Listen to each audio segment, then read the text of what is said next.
Alors, bonjour tout le monde, bienvenue, marhaba. Nous démarrons ici notre 5e webinaire du cycle BIM opérationnel qu'on a voulu très opérationnel, mais surtout très ouvert avec ce moulin d'interopérabilité, d'ouverture des systèmes, ce que nous permet en réalité le BIM. Donc, on a traité de ces parties-là. On va commencer, si tout le monde est d'accord. Si vous avez des soucis, n'hésitez pas de parler sur le chat, enfin sur le chat, ou si vous avez des questions pendant le webinaire, n'hésitez pas, vous pouvez envoyer vos questions, j'essaierai de répondre. On essaiera d'y répondre au fur et à mesure. Il y a avec moi Madame Dahi, qui est BIM Manager et notre responsable qui pourra aussi m'aider s'il y a des questions qui me dépassent.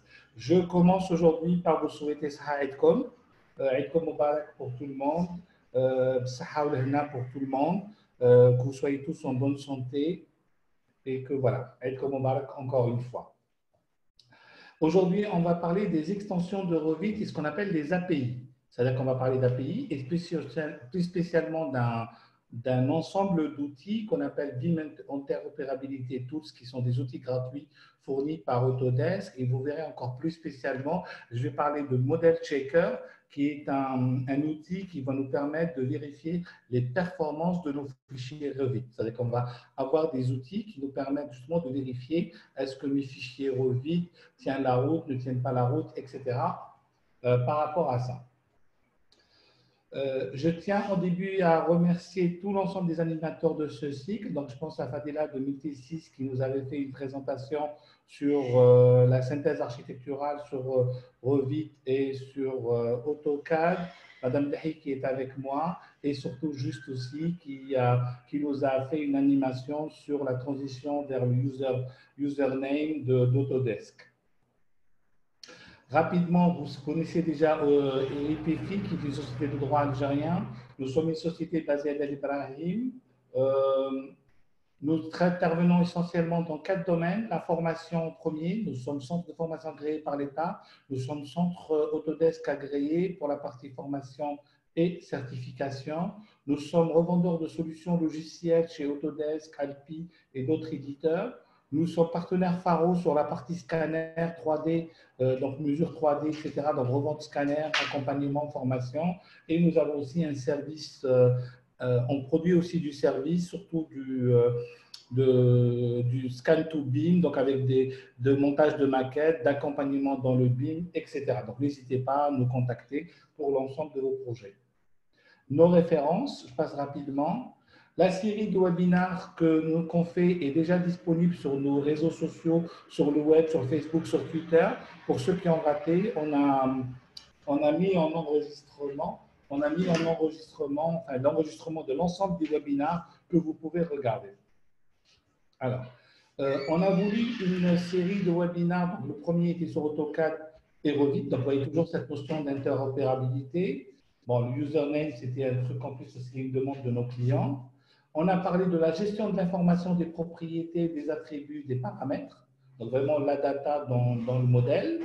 On a parlé de la solution BIM 360, des plateformes collaboratives en troisièmement. Et aujourd'hui, nous allons parler des API.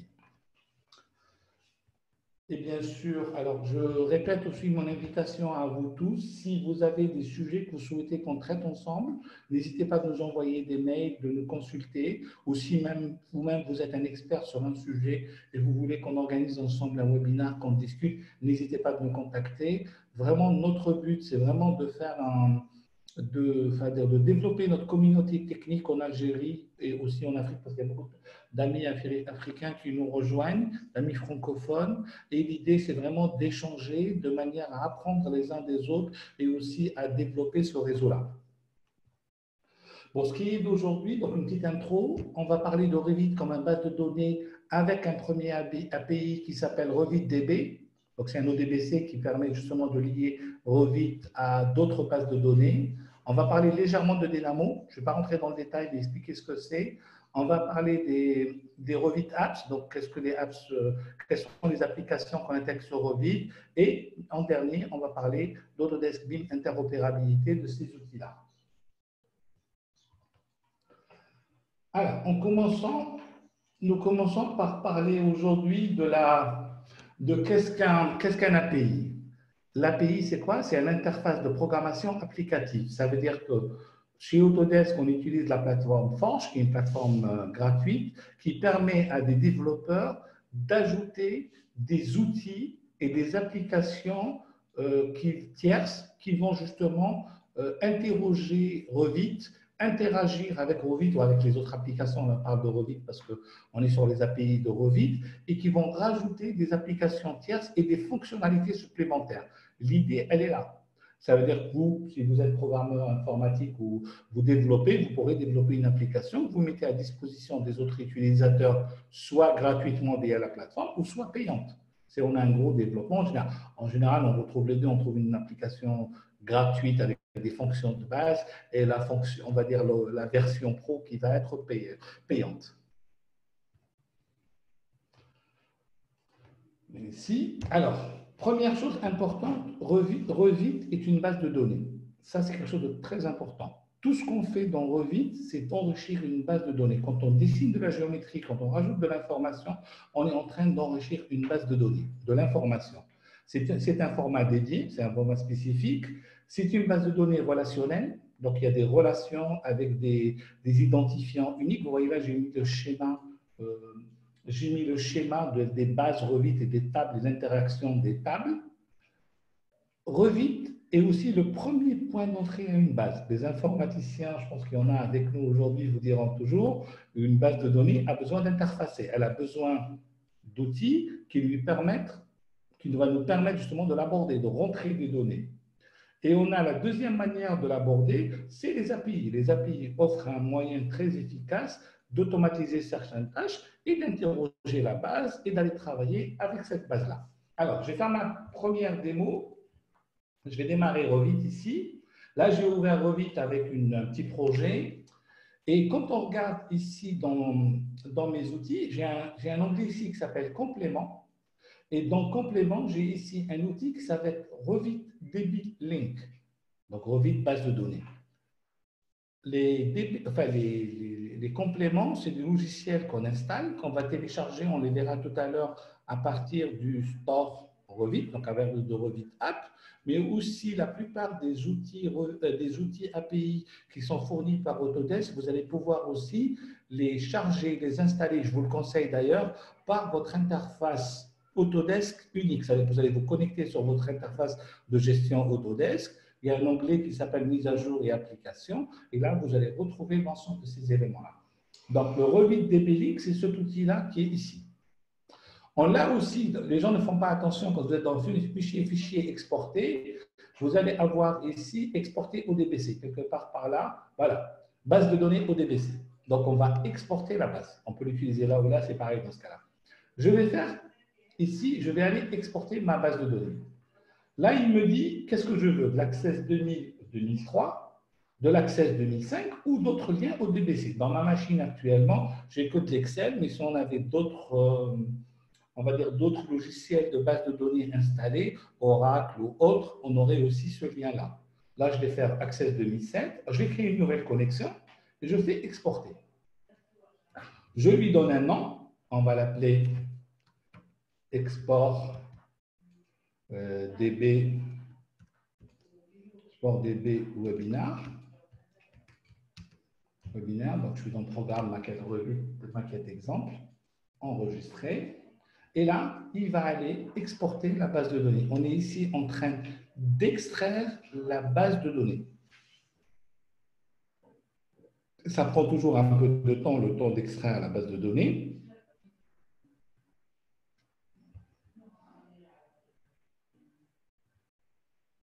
Voilà, presque fini. On va aller la retrouver dans notre répertoire. Donc là, je fais là, maquette exemple. Et je vais avoir ici, export. n'est pas encore fini normalement.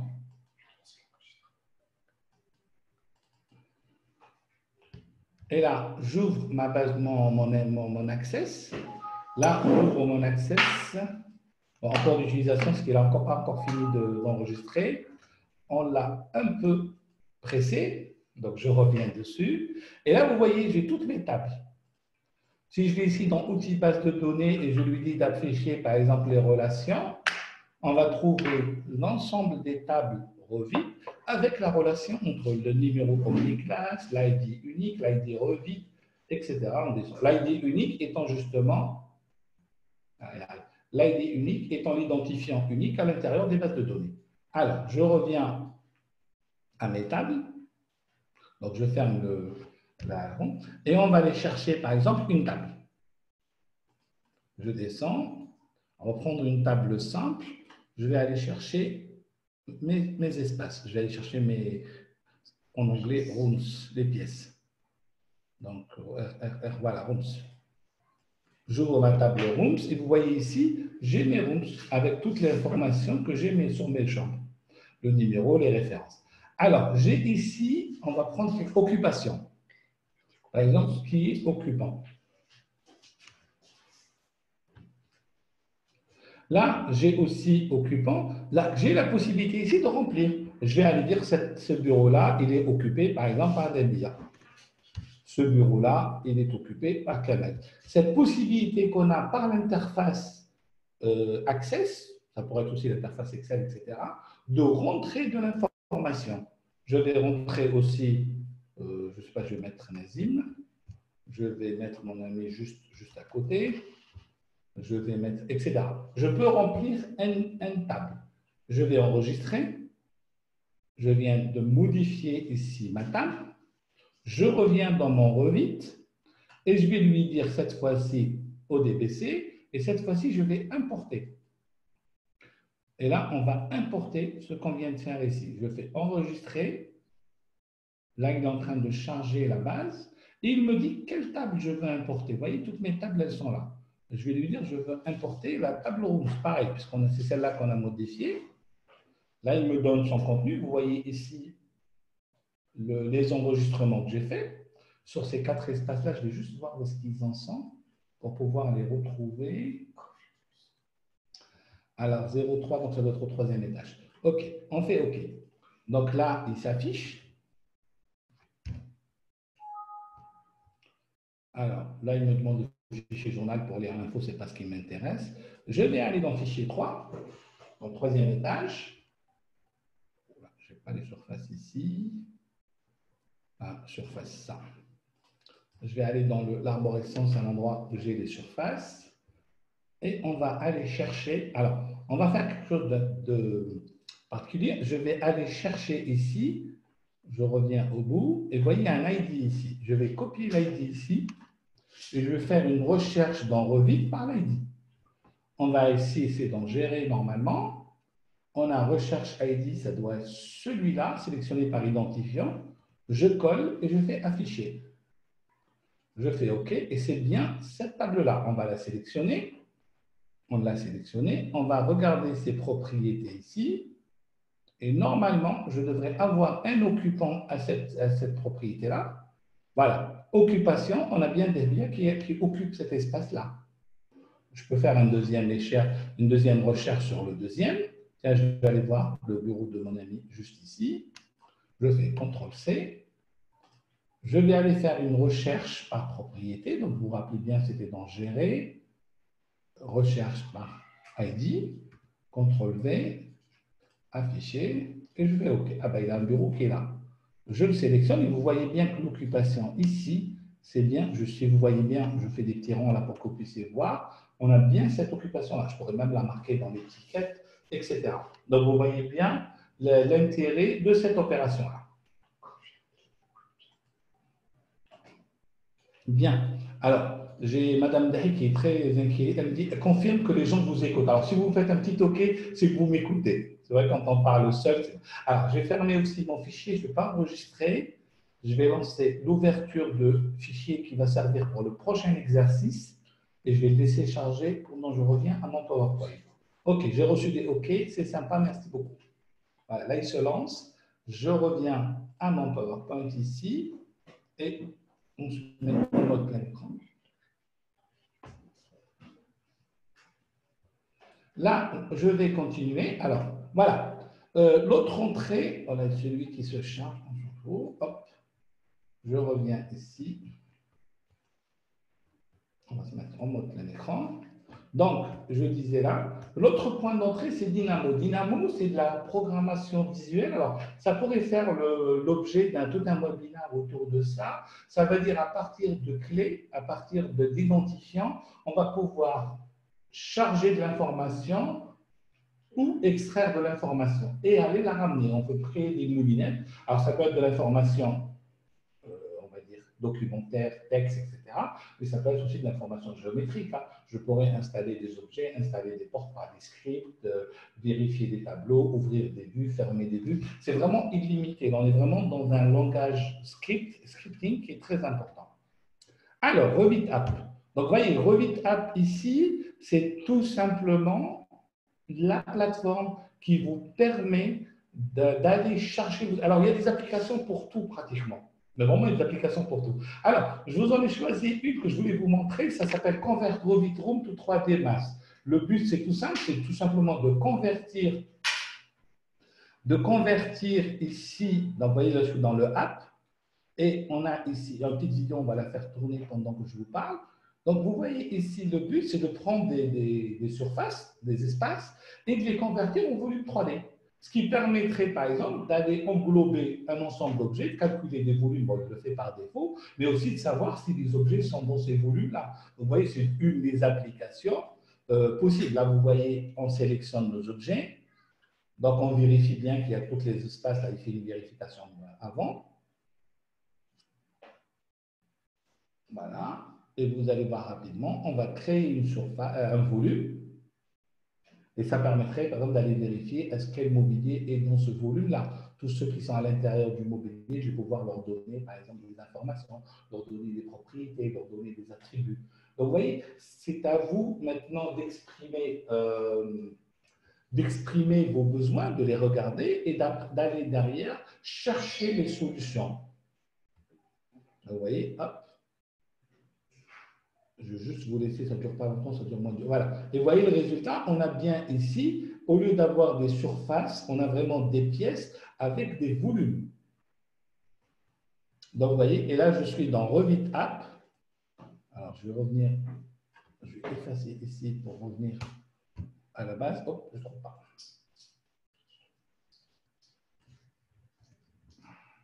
Donc, vous voyez, là, on est dans les apps et vous pourrez choisir l'application qui vous intéresse, l'application qui vous convient ou dont vous avez besoin.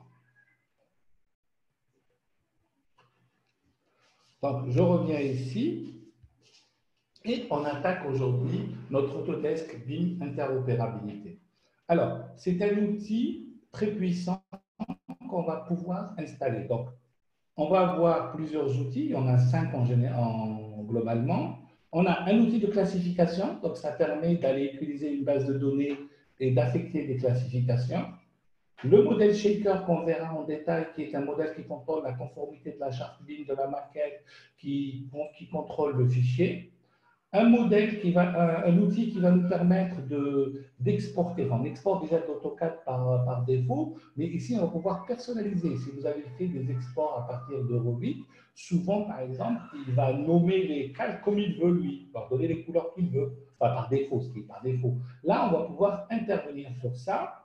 On va avoir l'Autodesk Coby Extension qui est l'exportation en Coby, on en reparlera tout à l'heure.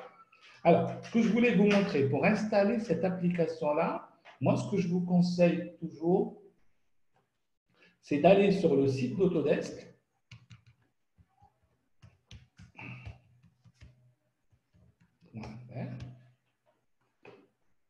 De vous connecter à votre nom. Voilà, se connecter à votre compte. Là, je me connecte. Rapidement. D'aller dans la partie gérer les produits téléchargement. Ça, c'est le meilleur endroit pour avoir les applis, on va dire les courantes d'Autodesk. Mise à jour produit. Là, il va vous donner la liste. Donc, on a tous les mises à jour, les patchs de sécurité, etc. Et on va trouver les outils qu'on veut. Alors, le temps que ça arrive. Alors, n'hésitez pas si vous avez des questions. Là, on voit les updates et je vais juste vous montrer le L'interopérabilité, les outils d'interopérabilité, Revit Hotfix, ok.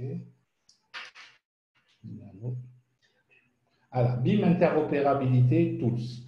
Là, on les a pour la version 2020, on les a pour la version 2019 et on les a pour la version 18. Je vous dis, c'est le lieu le plus sûr pour télécharger la version la plus propre possible.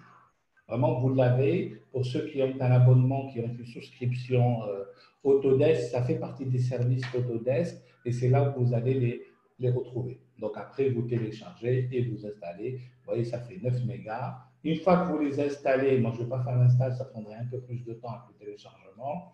Sur votre Revit, ils vont se retrouver installés. C'est-à-dire quand on arrive ici, sur Revit, on va trouver dans un onglet ici qui s'appelle BIM interopérabilité et on retrouve l'ensemble des outils qui sont là. Ils sont ici, on va les regarder dans l'outil d'interopérabilité. L'export Autodesk, l'export vers AutoCAD est plutôt ici dans la partie complément. Il est en natif. Bon, c'est une curiosité, mais il est là. Il n'est pas dans le BIM interopérabilité. OK? Alors, je reviens, je continue. Alors, n'hésitez pas si vous avez des questions pour revenir et on en reparle. Alors, AutoCAD classification manager. Donc, c'est un outil de classification. Là, je vous ai fait une petite vidéo pour qu'on puisse voir ensemble. Donc, vous voyez bien, on a un réglage. Dans le réglage, on va choisir qu'est-ce qu'on veut. Là, je choisis l'uniformat, qui est une base de données, enfin une charte, une base. Là, je choisis par exemple un garde-corps. Donc, vous voyez bien que ce garde-corps, quand on descend en bas, n'a pas d'attribut de classification. On voit bien, on a l'uniformat qui est déjà installé, mais parce que j'ai déjà fait des tests dessus. Je fais OK. On va aller dans... On va sélectionner tous les objets de l'occurrence de l'objet. Là, il a sélectionné tous les garde-corps. Je vais dans BIM interopérabilité. Je vais dans Assigner. OK.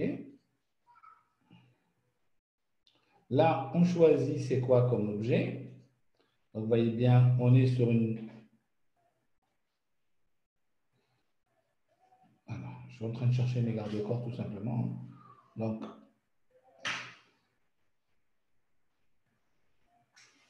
voilà. Intérieur riding and handrails. Donc, ça ne doit pas être ça, c'est garde-corps, enfin, main courante, etc. Et là, c'est bien la C109010. Quand on va revenir sur notre objet, au niveau des propriétés, on voit bien en bas qu'il lui a bien donné la C1090.10 autant. Et il lui a même donné la description de la classification. Vous voyez en haut, on a une information texte qui donne la classification de l'objet. Donc, vous voyez, vous avez la possibilité comme ça d'attribuer des classifications qui existent, soit des classifications uniformat, IFC, etc., par ces outils-là qui existent déjà.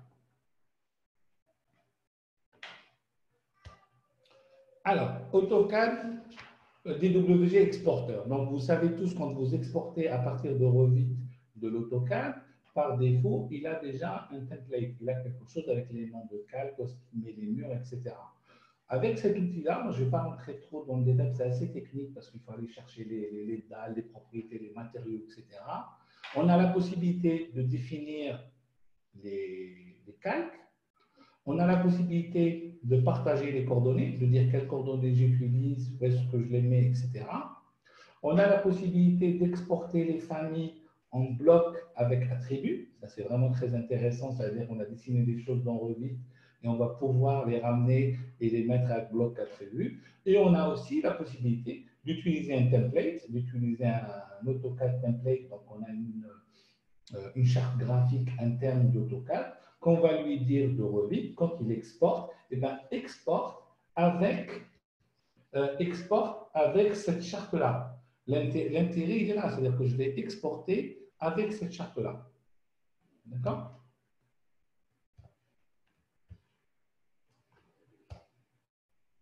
Alors, COBie Extension for Revit. Alors, COBie Extension, je ne pense pas que c'est quelque chose que vous allez rencontrer vous. C'est un standard qui est défini sur le marché britannique et le marché US.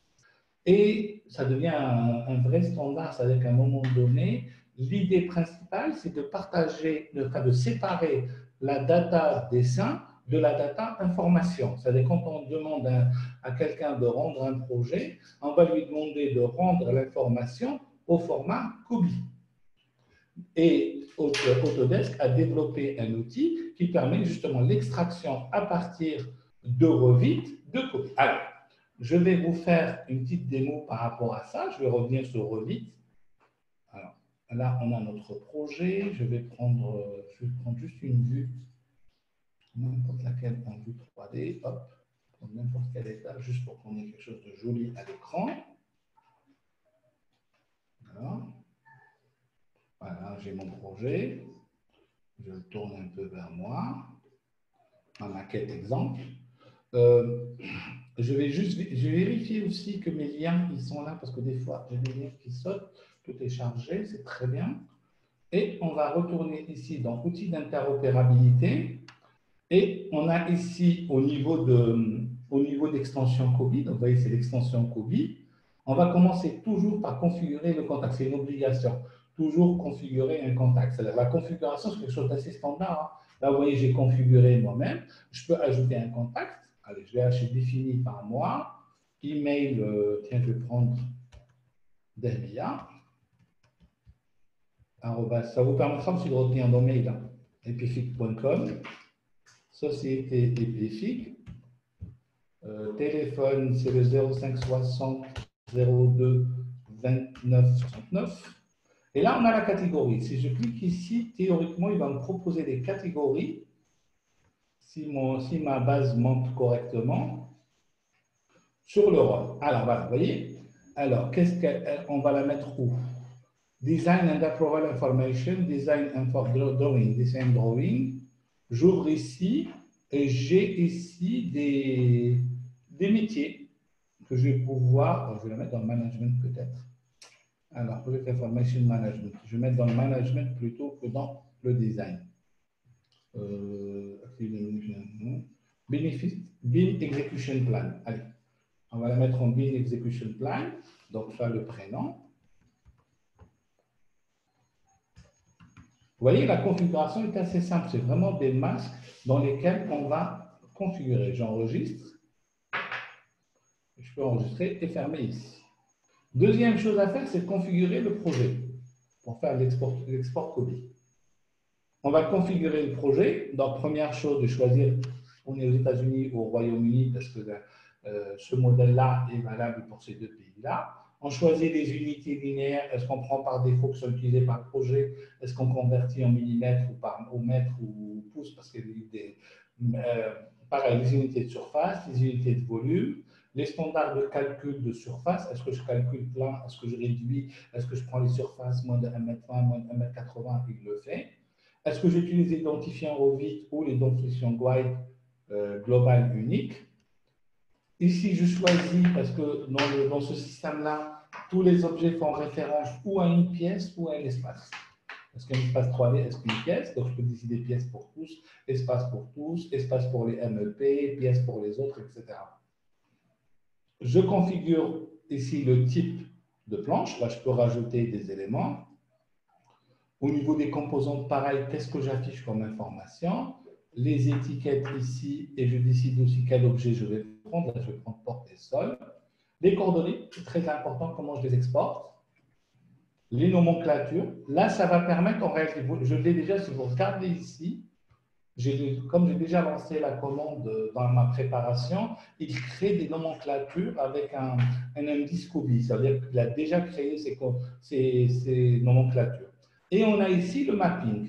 Donc, vous voyez, par défaut, on a du mapping qui est COBI, catégorie COBI, qui sont des propriétés, enfin, je dirais que c'est des attributs de projet qui ont été créés par défaut quand on en lance un COBI. Mais on pourrait aussi aller les mapper. Par exemple, qu'est-ce qu'on pourrait essayer? Dans espace, dans espace, je vais prendre par exemple nom de l'espace ici. Lui, il fait COBI space name. Je vais ouvrir et je vais aller le mapper moi dans nom de l'espace, si j'ai nom de l'espace ou quelque chose comme ça. Voilà, EM numéro de local, par exemple. Ça peut être le nom de l'espace. Je fais OK. Je viens de mapper. On pourrait mapper autant. Le travail de mapping, il est un travail qui est assez long et assez fastidieux, mais on le fait une fois. J'enregistre et je ferme. OK. Là, il est en train d'appliquer les éléments. Et à partir de là, on va. Alors, pardon, je suis. Et à partir de là, on va lancer la feuille de calcul. En fait, on lance la feuille extraite. Il me demande est-ce que j'associe les liens, parce que forcément, un projet, c'est plusieurs maquettes liées. Qu'est-ce que je veux faire comme feuille? Contact, établissement, zone, type, composante, attribut, coordonnées. Ça, c'est les feuilles Excel dans mon projet. Et je lui dis de créer ma feuille Excel. Comme je n'ai pas beaucoup mappé, à mon avis, elle ne va pas être super remplie, mais on va voir. Je pense qu'il y a. Voilà, vous voyez, là, ici, on a la syntaxe, la légende de mes feuilles, et derrière contact, vous voyez bien, j'ai mes deux contacts projets qui ont été exportés. Donc ici, Kamel Kadri de Mdahid Elbia, facilité, on n'a pas mis, floor, space, zone, etc. Après, on a une extraction d'informations qui va se mettre ici. Voilà. Je ferme ce projet. Et aussi, en termes de nomenclature, il a créé une série d'infos Kobe ici. Et n'importe quel objet ici de mon dessin, si j'arrive à prendre un objet de mon dessin, je vais essayer de tourner de l'autre côté parce que par là, ce n'est pas un objet, je clique à l'extérieur. Je vais prendre ici cette fenêtre-là. Si on regarde ses propriétés, elles sont sur le côté droit. On a ici des propriétés Kobe qui ont été créées ici. Alors, on pourrait les remplir comme on pourrait les mapper sur d'autres fichiers, mais on a de l'information ici. Ça, c'est un standard anglo-saxon et ils le font. Si vous avez l'occasion de travailler sur des projets anglais, ça va être ça, mais peut-être aussi dans nos pays, même si aujourd'hui on utilise beaucoup l'IFC. Je ne sais pas s'il y aura une évolution vers ça, mais on utilise l'IFC par rapport à ça, mais c'est pratiquement le même raisonnement, c'est d'avoir des paramètres qu'on va pouvoir remettre ici. Bien, alors je reviens. Je vais revenir plutôt. Alors, je vais fermer Access parce qu'on a fini avec, à moins qu'il y ait une question sur le sujet. Et on va s'attaquer maintenant au modèle checker. Alors, je vais remettre mes propriétés ici pour gagner un peu d'espace. Et on va attaquer ici ce qu'on appelle le modèle checker, vérificateur de modèle ici. Première chose à faire, c'est le paramétrage. Toujours, c'est de paramétrer. Dire qu'est-ce que j'utilise comme élément. D'accord? Ici, on voit bien le check.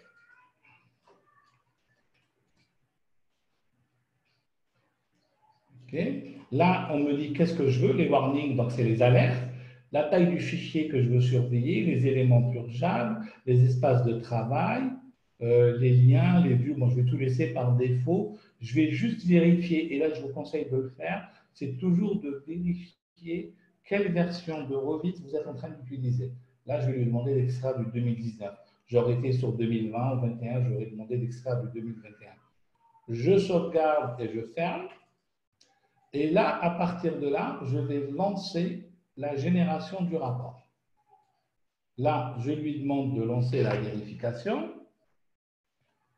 Il la lance.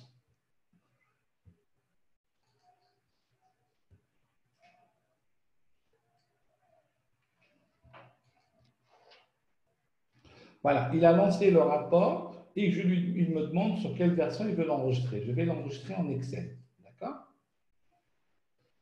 Là, il est dans projet rapport BL, Revit modèle. Non, ce n'était pas là. Programme, je les avais mis, j'ai créé des maquettes spécifiques pour l'élément, maquette exemple, checker, et je vais le enregistrer ici. Ah, vous avez vu, il y a déjà ici d'autres fichiers Excel. C'est parce que tout simplement, j'ai fait plusieurs vérifications dans le temps, plusieurs fois. C'est-à-dire que ma première vérification, je crois, elle date de voilà, le janvier 2020, mars 2020, avril 2020, et là j'ai juin 2020, et celle-là, ça va être juillet 2020. J'en ai mis tous les mois. Et je fais OK. Oui, je vais l'ouvrir, on va voir ce que ça donne. Alors, c'est quelque chose qui ressemble à ça. Premier fichier, c'est le nom du fichier avec sa date, le nom du rapport, pardon. Après, le fichier, le check pass, etc. Les éléments qui ont été vérifiés, on voit par exemple ici dans le nom, le warning, j'en ai eu 175, le file size, donc le taille du mon fichier fait 76 mégas, les éléments dupliqués, donc on a 2200 éléments dupliqués qu'on pourrait supprimer, etc. J'ai ici de l'information. Alors, je pourrais la modifier ici, mais ce n'est pas le but. Hein. Donc, à partir de là, je vais réduire et vous allez tous me poser la question, mais qu'est-ce qu'on va faire avec ça? Et ça, c'est vraiment le thème sur lequel on veut vraiment travailler, cette notion d'interopérabilité. L'interopérabilité, quand vous chargez le modèle checker, il va charger avec lui un outil. Alors, je reviens ici dans mon E. Et je vais avoir un dossier projet Power BI. Et là, vous avez un dashboard. Donc, c'est un outil qui est fourni par Power BI, qui est un outil gratuit de Microsoft qui permet de faire de l'analyse de data, de l'analyse visuelle. Je vais le lancer. On va le lancer. Il s'affiche.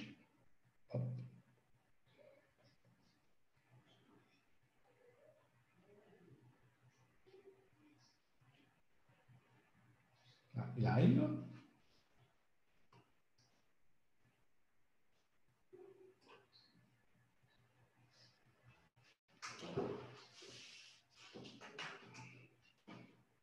Visualisation du modèle. Il arrive dans mon Power BI. Alors, là, il me dit, voilà, c'est mon template. Il me dit, je ne trouve pas où est-ce que je dois aller chercher mes fichiers. Alors, c'est tout bête. On va tout simplement revenir ici. On va aller dans maquette Revit ici, maquette exemple, checker. Je vais copier le lien qui est là et je vais tout simplement le mettre ici. Et je vais lui dire de charger le modèle.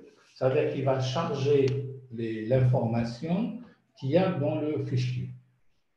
Alors, j'en profite pour ceux qui voudraient tester. Vous risquez d'avoir des petites surprises qui sont liées à l'exportation du modèle. En fait, l'export se fait sur des formats anglais. Donc, vous avez la virgule sur l'ilienne, les formats de date qui peuvent poser problème. Alors, vous avez l'idée où vous retournez dans Excel, vous remplacez les points par des virgules, vous changez les formats de date, ou vous faites un peu comme moi, c'est un peu je triche la France, et vous regardez ici en bas, vous allez voir que j'ai mis mon ordinateur en régional, en paramètre régional anglais, ce qui me permet un peu de régler, de tricher sur le problème pendant que je fais l'exercice. Alors, vous voyez ici, on est vraiment sur un rapport ici qu'on va pouvoir regarder. Donc, vous voyez ici, comment je pourrais zoomer sur ça? Alors, on voit ici, all rapport. On va prendre le dernier déjà. Latest rapport, donc le dernier rapport, là, il le charge et il me dit. Alors, il arrive. Voilà, il arrive. Élément de performance, il ne nous a pas sorti. Bizarre.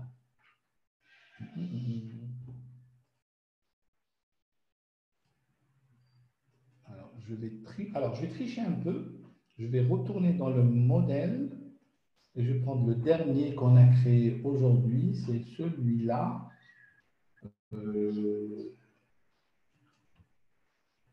Le dernier, c'est celui-là, celui d'aujourd'hui. Celui-là, c'est le dernier, je pense. Je vais le virer. Ah oui, parce qu'il est ouvert. Je ne peux pas le virer comme ça, il a raison. Bon. On va regarder les rapports variation, après je fermerai, je réouvrirai, vous allez voir la différence. Donc, vous voyez ici, alors,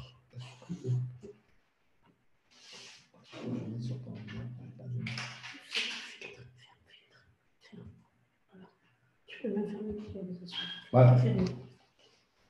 Là, si je ferme ça, on agrandit un peu. Et là, vous voyez ici, par exemple, on a le total d'éléments, purgeables éléments. En février, le nombre d'éléments purgeables était très important. Vous voyez, a priori, notre dessinateur ou les personnes qui ont travaillé sur les maquettes ont plus ou moins purgé. En juillet, j'ai très peu d'éléments purgés. Vous voyez bien, on est parti d'éléments purgeables, qu'il y en avait beaucoup. Et au fur et à mesure, on a fait de la maintenance, on est descendu. Ici, on a les éléments dupliqués, duplicate instant, non, ici, total élément, purgeable élément. Vous voyez, pareil, ça se réduit. Les éléments dupliqués, ça baisse ici. Donc, on a ici une lecture de mon rapport. Donc, ça, pareil, c'est mes rapports. Les warnings, par exemple, les alertes, on était très nombreux, on avait beaucoup d'alertes au début. A priori, on a mal travaillé en février. Et au fur et à mesure, ça a baissé. Alors, je vous rassure, ce n'est pas qu'on a mal travaillé. J'ai triché sur le fichier Excel. J'ai augmenté le nombre de warnings exprès pour qu'il y ait vraiment ça, qu'on puisse voir réellement cette information-là. Et là, hop, hop, hop, hop, on voit bien les éléments ici. Le dernier rapport ici, alors, il me pose un peu de souci. Le dernier, ah voilà, là il est arrivé. Par contre, j'ai du blanc au niveau de la performance, je n'aime pas trop. Ce qu'on va faire, alors je vais fermer le fichier. Je vais fermer ce fichier parce que là, on est en direct. C'est toujours les surprises du direct. Je vais complètement tout fermer. Voilà. Et je vais supprimer le dernier rapport qu'on a créé. Je ne vais pas enregistrer. Je retourne ici et je vais supprimer le dernier qu'on a modifié aujourd'hui. Ça doit être lui, je pense. Le 3007, c'est lui. Je vais juste le supprimer tout simplement. Pourquoi il ne veut pas le supprimer? Il est ouvert dans rue. Non, il n'est pas ouvert. Il n'est pas ouvert.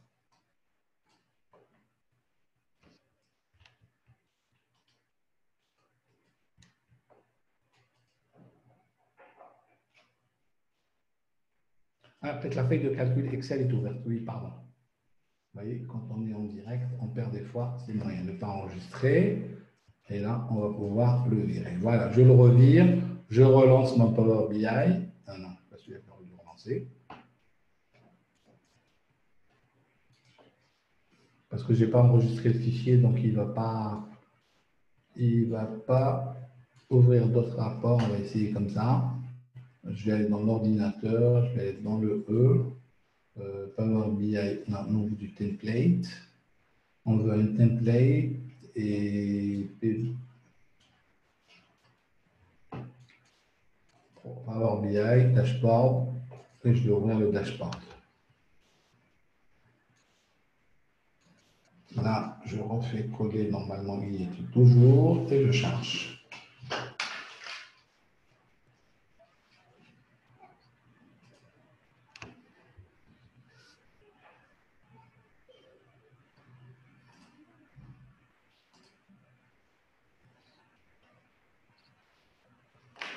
Voilà, mon dernier rapport ici, il est plus propre. Je ne sais pas pourquoi il n'est pas sorti l'autre.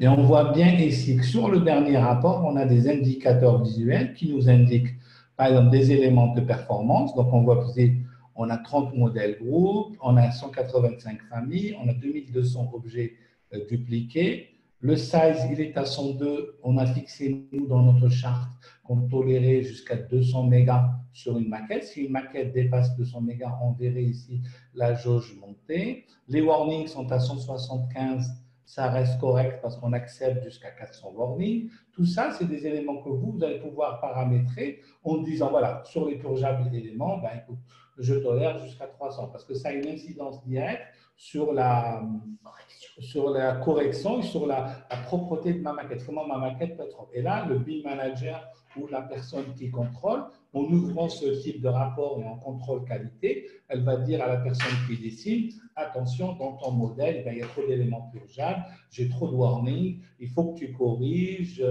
etc.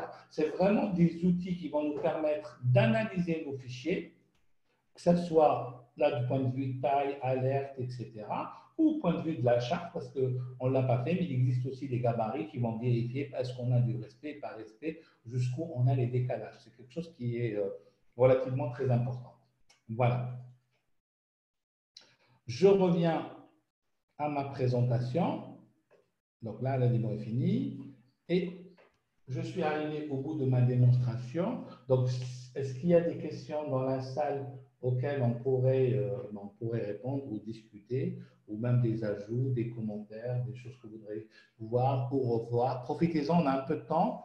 Là, j'ai fait 50 minutes, donc on a encore 10 minutes pour les questions. Si parmi vous, il y a des personnes qui voudraient poser des questions. Je pourrais même ouvrir les micros s'il y en a qui veulent prendre la parole.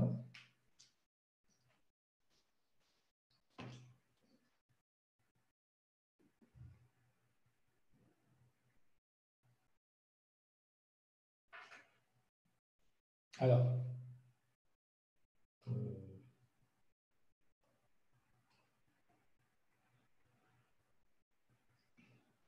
a priori, je n'ai pas de questions dans la salle. Bon, je ne vais pas vous retenir plus s'il n'y a pas de questions. J'espère que ça a été intéressant. Ah, j'ai une question de monsieur.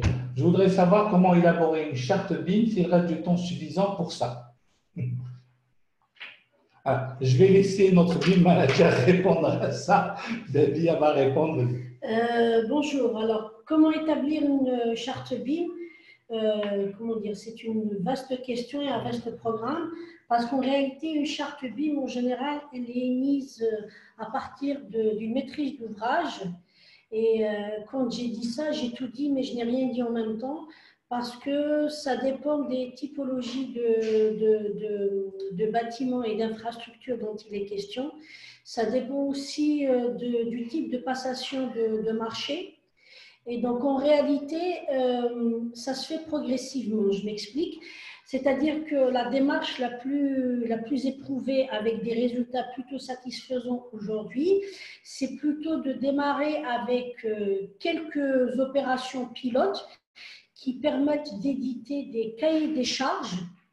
Et ensuite, au bout de quelques cahiers des charges émis par une maîtrise d'ouvrage, on peut avoir un cahier des charges standard avec des cas d'usage récurrents. Et ce cahier des charges standard est amené à être adapté pour chaque opération avec des cas d'usage spécifiques. Et quand cette même maîtrise d'ouvrage a assez de recul par rapport à ces opérations BIM, elle peut émettre une charte où il y a à la fois des cas d'usage incontournables, mais également d'autres éléments tels que le type de livrable qui accompagne les opérations, les points de contrôle, la définition des exigences, mais aussi les moyens de vérification. Les premières chartes BIM qui sont émises, qu'on peut retrouver sur Internet, elles sont faites à partir d'une grande opération de grande envergure. Ça, on peut le faire. Hein. Je prends un exemple comme le Grand Paris ou autre, et on peut imaginer par exemple une des opérations comme Jama' al-Jazair en Algérie, qui est une grosse opération, ou même des infrastructures aéroportuaires ou des hôpitaux. On peut imaginer une charte qui est tellement importante qu'elle peut être confondue avec un cahier des charges. Mais ce qu'il faut retenir, c'est que la charte BIM, c'est un peu le saint graal de la maîtrise d'ouvrage, c'est-à-dire qu'elle résume tout ce qu'elle veut de manière incontournable, quelle que soit l'opération qui est lancée. Que ce soit, alors on peut avoir deux chartes, une pour les opérations neuves et une pour les opérations de réhabilitation ou d'extension, mais une chose est sûre, c'est un peu le résumé de ce qu'exige à minima pour toutes les opérations une maîtrise d'ouvrage.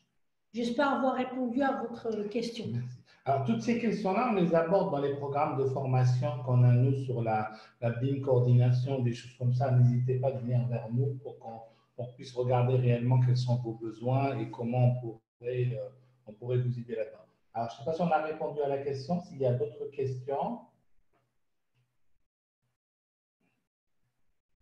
Bien.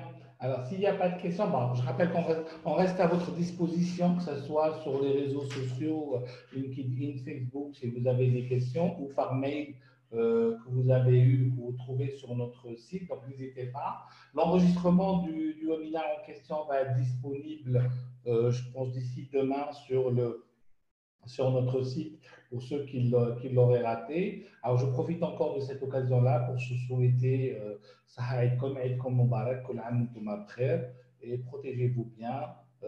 Voilà. Je remercie toute l'assistance et je vous dis à bientôt. Au revoir.